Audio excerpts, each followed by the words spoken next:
En septembre 2018, Cologne reçoit Paderborn. Récemment relégués en deuxième division allemande, les locaux doivent impérativement s'imposer pour se rapprocher du trio de tête et donc pour pouvoir espérer retrouver rapidement l'élite du football. Mais alors que Cologne se retrouve mené à un quart d'heure du terme 3-2, eh bien le coach des Rouges et Blancs tente le tout pour le tout en faisant rentrer un ancien grand espoir désormais déchu, Serhou Guirassy. Et en manque clair de confiance, eh bien l'ancien international espoir français ne change absolument rien à la rencontre que son équipe perd lamentablement 5-3 et enchaîne alors une 4e saison en dents de scie, si ce n'est extrêmement décevante. Clairement, à ce moment-là, le grand Guinéen, largement critiqué pour sa maladresse face au but, se voit coller l'étiquette d'attaquant moyen de buteur frustrant. Sauf que, pourtant, contre toute attente aujourd'hui, quelques années plus tard, eh bien la gâchette s'est véritablement transformée et apparaît aujourd'hui comme l'un des joueurs les plus létals et prolifiques d'Europe, comme le meilleur buteur de la Ligue des Champions. Mais alors comment ce joueur moyen et maladroit est-il finalement devenu l'un des meilleurs goleadors au monde? Eh bien retour dans cette vidéo sur la trajectoire hors du commun d'un numéro 9 comme on n'en fait plus. C'est parti générique.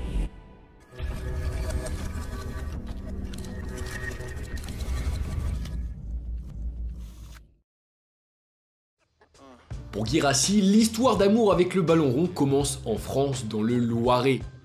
Né à Arles, c'est pourtant avec l'US Montargis que le garçon au grand gabarit et à la puissance physique hors norme fait connaissance avec les Préverts et terrorise déjà ses premiers adversaires.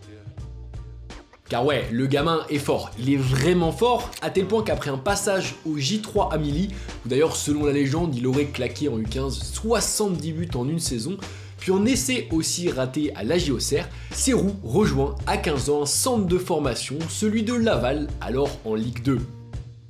Et là-bas, malgré une grave blessure au ménisque contractée un an seulement après son arrivée, eh bien la gâchette connaît une progression express chez les Tangos.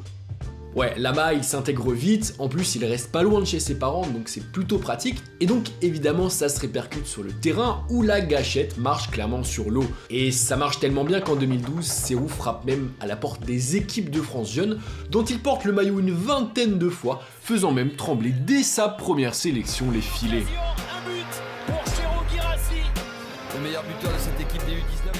Bref, létal face aux cages, injouable quand il est dos au but, ou même lancé dans les espaces, Guirassy impressionne à ce moment-là et devient même rapidement l'un des grands espoirs du football français. Et ça, bien entendu, ça va commencer à attirer plusieurs grands clubs européens. À tel point que, face à cette hype grandissante autour de leur pépite, eh bien les dirigeants lavallois décident en 2013 de faire de leur attaquant le plus jeune joueur de l'histoire du club à passer pro à seulement 17 ans. Serhou, c'était une armoire, il était puissant physiquement, on sentait son potentiel, surtout pour jouer dos au but en fixation. Donc ouais, tu l'as compris, le jeune Serhou Guirassy est vraiment au-dessus des autres. Et clairement, à ce moment-là, il est promis à un très bel avenir, que ça soit au niveau national, mais aussi au niveau continental. Sauf que, malgré son talent, son calme, sa maturité et une confiance aussi affichée par ses propres dirigeants, on peut pas vraiment dire que le goléador franco-guinéen ne casse vraiment la baraque pour ses débuts sur les prés de Ligue 2. Parce que ouais, sous les couleurs d'une équipe qui est alors résolument défensive, l'attaquant doit patienter 14 longs mois pour inscrire son premier but en professionnel.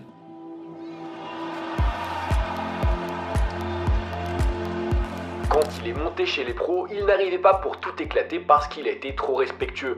Mais il avait une force intérieure, il était dans le progressif, il ne voulait pas tout bousculer tout de suite. Bon, finalement, 6 pions en 29 matchs de Ligue 2, dont 14 titularisations. Le bilan est quand même plutôt correct, plutôt bon même, pour la première saison pleine d'un joueur de 19 ans à peine, je le rappelle. Et d'ailleurs, ces performances, elles ne sont pas passées inaperçues, parce qu'à l'été 2015, après un tournoi de qualification pour l'Euro U19, où Guirassy crève l'écran, le LOSC d'Hervé Renard décide de mettre la main à la poche pour le faire venir dans le nord de la France. C'est important de trouver des attaquants qui soient jeunes, qui aient un fort potentiel, mais dont on sait qu'ils n'ont pas encore l'efficacité de joueurs aguerris de Ligue 1. Sauf que, malgré ses beaux discours, à Lille, ça va pas vraiment se passer comme prévu pour Serhou Guirassy. Car si, dès l'ouverture de la saison, le jeune attaquant est aligné face au Paris Saint-Germain, Et bien rapidement, Guirassy se retrouve relégué sur le banc par le coach lillois, au profit notamment de Yacine Benzia, avant d'être carrément envoyé jouer avec la réserve, ne grignotant finalement pour sa première demi-saison en Ligue 1 que 8 petites apparitions. Après, avec du recul, bien sûr, je pense que j'étais un peu trop jeune avant de signer. D'aller à Lille ? Ouais. Je pense que j'aurais dû rester une saison de plus à Laval. Après, c'était une période compliquée. Pour le club qui est Lille, on n'était pas à notre place, donc c'était compliqué de faire confiance aux jeunes. Bref, tu l'as compris, ce passage à Lille, censé accélérer sa trajectoire, et bah au final il va plutôt la ralentir. Clairement, Serhou peine à s'imposer, et surtout il commence à manquer de temps de jeu à un âge où c'est essentiel, et donc tout ça, ça le pousse dès l'hiver à poser ses valises pour 6 mois du côté d'Auxerre en Ligue 2, et ça va être un bon choix parce que ce prêt va totalement le redynamiser.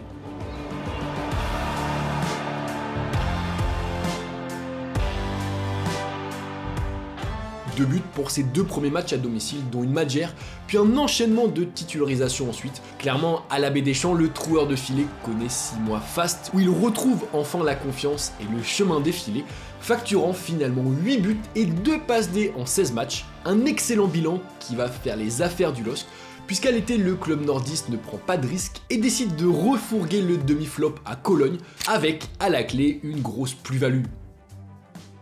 Sauf que si Cologne pose donc 6 millions d'euros pour faire venir l'attaquant franco-guinéen, et bien malheureusement en Allemagne comme à Lille, le numéro 9 coince. En fait, pour sa première année d'Erasmus allemand, l'attaquant est handicapé par les pépins physiques et se retrouve bloqué derrière les 2 flèches offensives modestes Osako, qui ne lui laissent que 79 petites minutes en Bundesliga, avant la saison suivante de voir une grave blessure à la cheville mettre un terme à un début de saison prometteur, qui verra finalement l'équipe être reléguée en 2e division. À Cologne, j'étais jeune. Le football, c'est comme ça. Des fois, il y a des passes difficiles, mais voilà, faut les surmonter. Tu l'as compris, à 23 ans, la carrière de l'ancien très prometteur Serhou Guirassy est alors clairement au point mort, car alors incapable de s'imposer dans l'élite du football et surtout en manque de confiance, le grand Guinéen se retrouve à végéter pendant 6 mois en D2 allemande, où loin d'être vraiment au-dessus des autres, il peine à faire des différences. Mais bon, rassure-toi, parce qu'au mercato hivernal 2019, tout va à nouveau changer pour lui, lorsqu'il est rapatrié en France par Amiens, où il s'engage dans un premier temps en prêt, avant de devenir à l'été suivant le plus gros investissement de l'histoire du club picard. Car en fait, excellent sous le maillot amiénois, aux côtés notamment de Kakuta, le besogneux d'1m87 retrouve le niveau qui était le sien, il pèse à nouveau sur les défenses, il brille aussi à l'entraînement, où il impressionne par sa détermination et par son exigence de travail. Bref, il refait parler sa puissance et son sang-froid glacial face au but, ce qui pousse le Stade Rennais, 1 an et demi seulement après l'arrivée de Guirassy dans la capitale de la Picardie, à s'offrir les services du buteur pour un chèque de 15 millions d'euros. Avec ce transfert, clairement, le retour au plus haut niveau de l'ancien international espoir est express. En 1 an et demi seulement, il passe de remplaçant en D2 allemande au haut tableau de la Ligue 1, surtout qu'en plus, son nouveau club s'apprête alors à découvrir la douce musique de la Ligue des Champions. Sauf que malheureusement, à Rennes encore une fois, y a pas grand chose de bon qui l'attend. Car après un super début de saison et notamment le premier but de l'histoire des Rouges et Noirs qui l'inscrit en C1, et bien notre gâchette voit son premier cru être stoppé net par une blessure à la cheville, avant la saison suivante d'être envoyé sur le banc par le récemment nommé Bruno Genesio. Après, c'est vrai que sous Genesio, ça a été une déception. Déception sur le plan temps de jeu. Après, comme je l'ai dit, au niveau ratio but, très bon. Un joueur de mon calibre, il espère jouer beaucoup plus de matchs. Et ouais, quand je sors d'un triplé, le match suivant, on me met sur le banc, tu veux comprendre. Tu trouves que le traitement il a été injuste ou pas? Un petit peu? Je trouve qu'il a été injuste. Après, peut-être que moi aussi, j'ai pas fait tout ce qu'il fallait, mais le traitement il a été très injuste.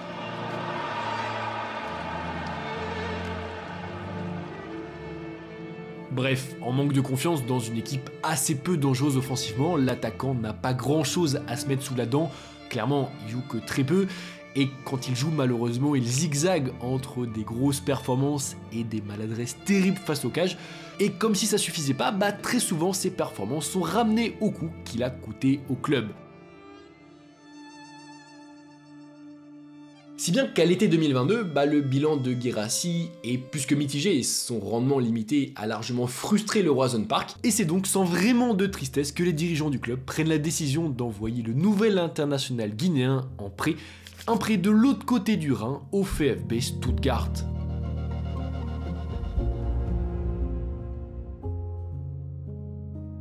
On fait un petit bond en avant dans le futur, direction juin 2023. Après un premier cru plutôt satisfaisant dans le sud de l'Allemagne, malgré un nouveau pépin physique, Guirassy et les siens jouent leur survie dans l'élite en play-off face à Hambourg. Et avant le coup d'envoi, personne ne le sait, mais ce match va faire basculer la trajectoire jusque-là oscillante du buteur guinéen.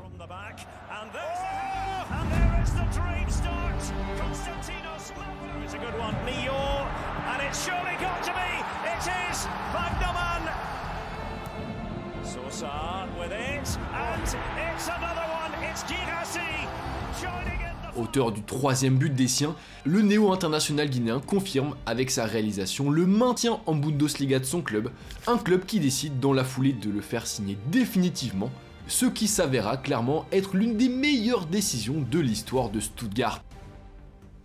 Car désormais dirigé par l'excellent Sebastian Hoeneß, le VfB passe d'un jeu de contre-attaque à un football de possession qui convient parfaitement aux qualités de l'ancien Lavallois.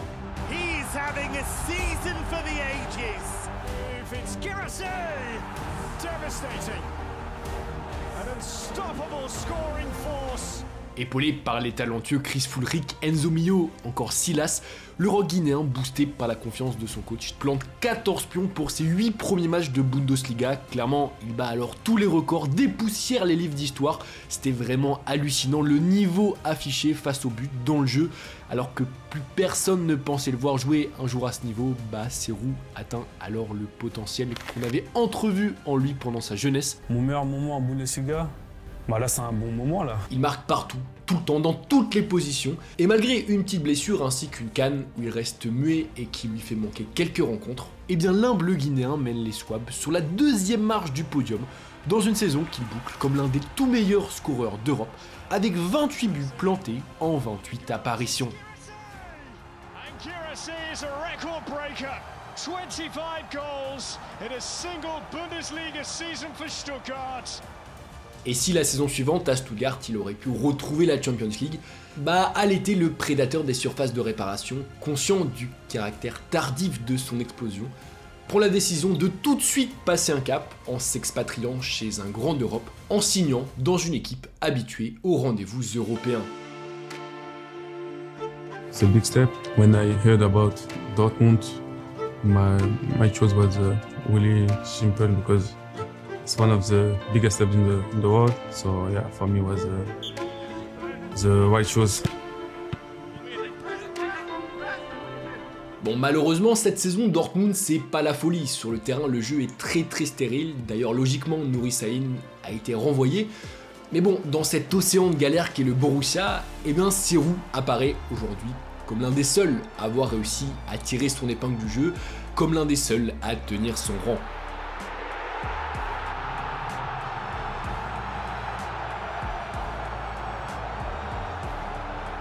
Car pour ses 8 premières apparitions en Bundes, il a été décisif à 8 reprises, et mieux face au gratin européen, le Guinéen s'est montré tout aussi efficace que la saison dernière, puisqu'il compte actuellement 14 buts marqués en 13 matchs, ce qui fait de lui le meilleur scoreur de la C1. Bref, une fantastique histoire, une trajectoire assez peu commune, qui nous rappelle que dans le football, comme dans la vie, tout ne se passe pas toujours comme prévu, le chemin est souvent semé d'embûches, mais l'important c'est d'y croire coûte que coûte jusqu'à atteindre son but.